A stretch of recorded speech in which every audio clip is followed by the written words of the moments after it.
Sweet viewers. Today we have Jen de Simone, and she's going to tell us all about her blog and what she does with She Takes Five. So could you start with giving a little bit of background about yourself and your company? Sure. Hi, I'm Jen, and I have been kind of writing in the wellness space for a couple of years now. Most recently, I launched She Takes Five, which is a wellness site for largely ambitious career women where I like to provide resources for those individuals to recharge in between pursuing their goals and their dreams. And that could be entrepreneurs or people who work a corporate job or anything in between. So it's really a passion of mine. I do work full time actually outside of She Takes Five in the entertainment industry. And I recruit for a global media company, and then I do She Takes Five on the side. So yeah, it's my little baby. Side hustles are the best way to do it. It also just brings a lot of joy as well. Like having a creative outlet outside of the monotony of your day to day really helps me to feel just balanced, even though you might consider it extra work. I thoroughly enjoy writing and editing and connecting with people through the platform. So it's been really good.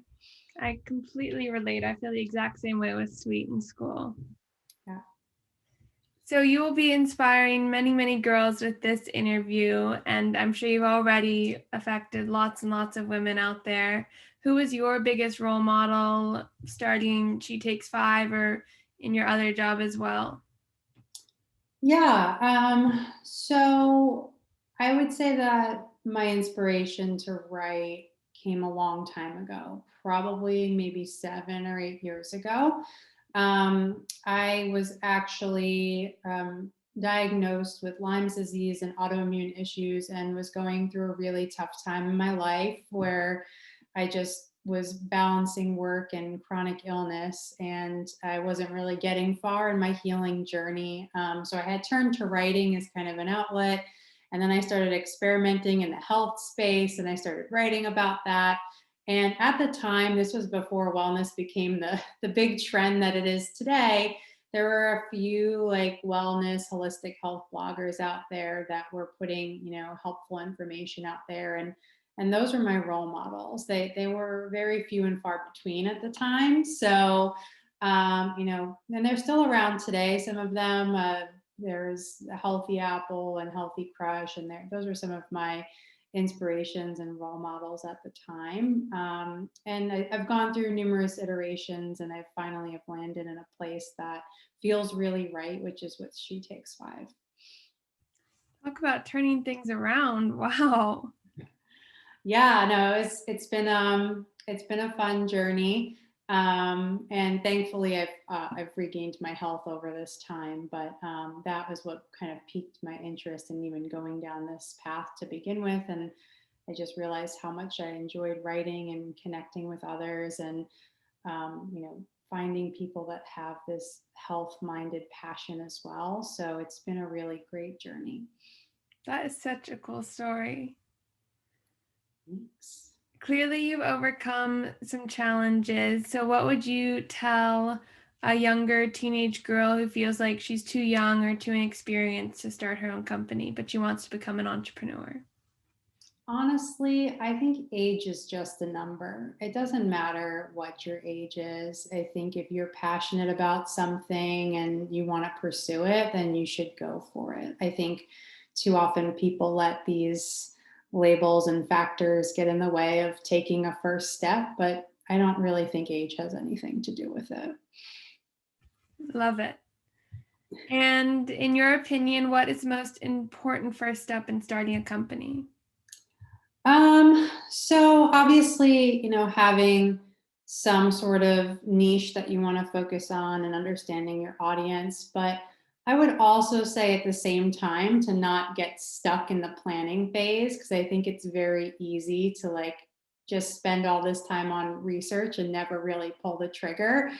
and you don't know what you don't know. So I'm a firm believer in taking any step. It may not be the right step, it may not work out the way you had planned, but you'll always learn something from every step that you take, and it will help you to actually, narrow down or figure out the path or pivot the business in a way that makes more sense. So I don't think anyone has it all figured out from the beginning. I would say, obviously do some basic research, but definitely just take any step, and that should help you guide your path a little Yes, learning is 100% the most important part. bit. What would you say are the top 3 skills needed to be a successful entrepreneur? I think one, you need to be very passionate about whatever it is that you are trying to build, because if you're not, it's not going to work. You need to truly believe in whatever it is that you're going for. And more than just, I want to make a ton of money off of this, like you need to truly believe in what you're doing. I think that's first and foremost. I think you also need to have motivation. It takes a lot of motivation to get things going, and it's time consuming, and you need to be dedicated to that. So I think just having that, trait and that skill is important. um, and lastly, I think you need to be open to learning. You're not going to know everything. You're going to have to wear numerous hats as an entrepreneur when you're a one person show. And being willing to learn from others, people who are experts in their field, people who can give you tips and tricks, being open to mentors. I think people who are willing to learn what they don't know is super important. Those are all 3 great. I hope everyone's taking note. What are the most useful tools and platforms that you found helpful for She Takes Five and also as an entrepreneur, maybe for girls who want to do blogs or something in the wellness space, especially? Yeah, so I think as an entrepreneur you need to be scrappy, right? You often don't have like millions of dollars to build something from scratch. I'm all about using, there's a lot of free tools and resources out there that help me with my blog. Grammarly is one of those free tools to just check your writing and editing. I use Canva a lot for design elements, whether it's for social or my site. Um, Also, just using like MailChimp or other platforms. There's a lot of mail platforms that are free for a certain period of time. So there's like a lot of little things like that that can help you get started, and then you can always, upgrade or change to other more sophisticated platforms in the future. But those are some of the ones that I rely on or that I use on a weekly basis. Grammarly is a big friend of mine. I use it for my day job as well, so it's helped me in a number of ways. Yes, across the board. Can't go wrong. Yes. So you mentioned some of your initial challenges and setbacks. What helps you get through the tough times or the challenges you face? Honestly, taking a real break. Like whenever, I don't know, I hit a wall or I feel stuck or if I'm overwhelmed or have a bad day, like I need to step away and clear my head and get perspective. And that's usually going for a long walk in nature, or I don't know, just doing something totally different, cooking in the kitchen, anything to just do something to get my mind off of it and to refresh. And then I often find that when I give myself space, I often come up with like a great solution or a next step. So I think it's important to take those breaks during the challenging times to reset. Definitely. Mindfulness, especially during the pandemic, has become a huge thing for me. I've fallen in love with it. Yes, I totally agree. And for entrepreneurship in general, what would you say is the most disappointing or difficult part of the process? I think a difficult part is you have to play so many roles and you have to learn so many roles as somebody who runs a wellness site. I'm a writer, I'm an editor, I'm a photographer, I'm a social media coordinator, I do outreach. And no one is proficient in every single role that they try to do out of the gate, right? So these are things that I've had to work on over time and fine tune my skills and take classes and, read things online. So I think that can be challenging because you can get frustrated with yourself for not doing it perfectly or not coming out the way you want it to be.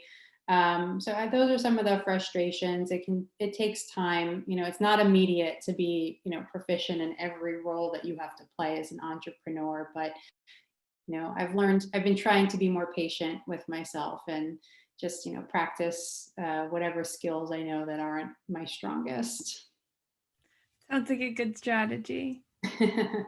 On the flip side, what is the most rewarding part of entrepreneurship for you?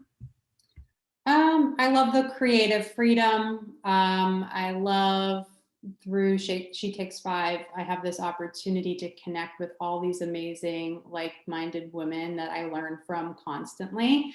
I love the connections that it's awarded me since I've launched it. It's been great.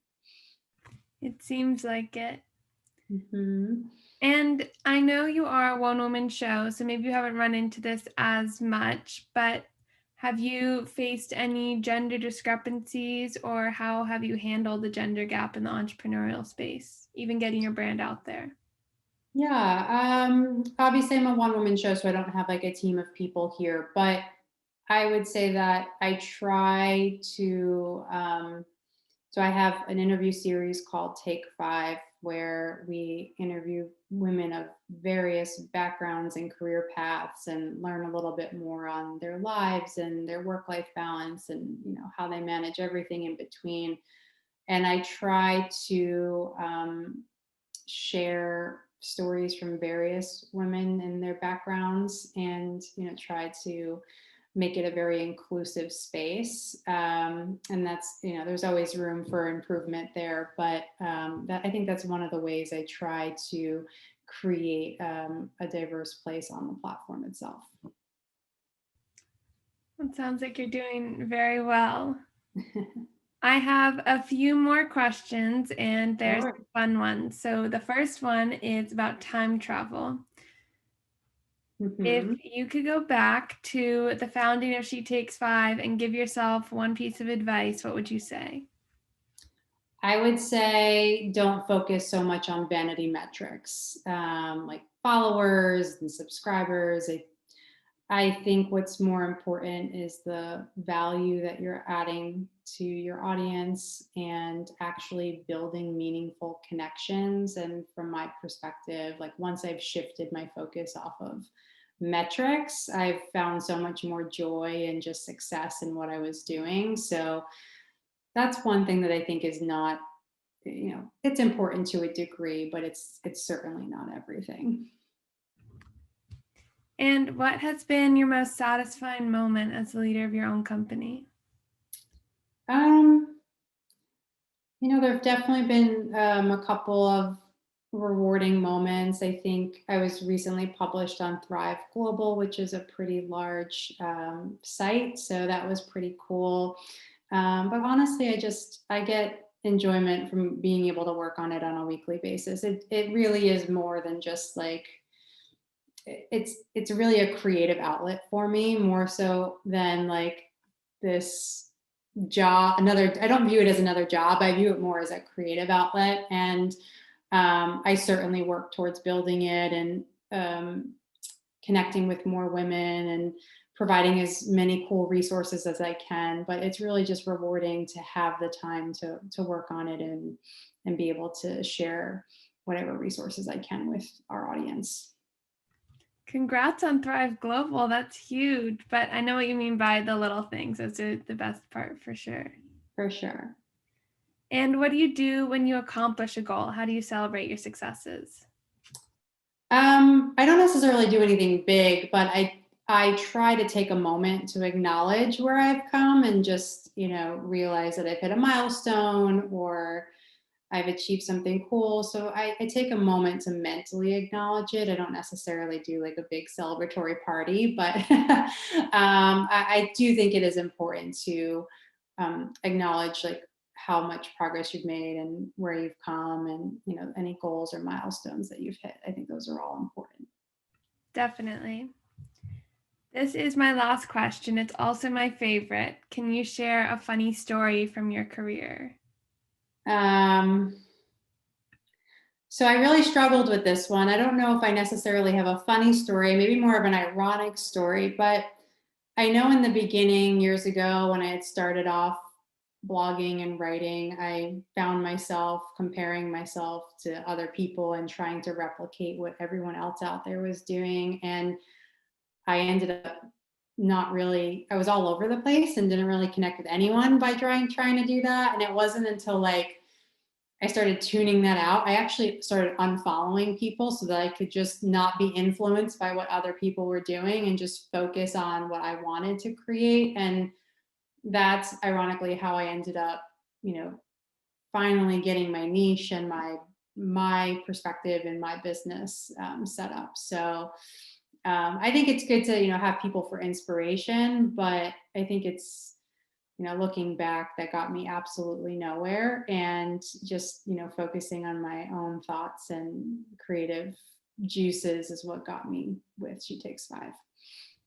Well, clearly it's worked out. She Takes Five seems like it's off and running. Yes, no, it's been great. I enjoy it.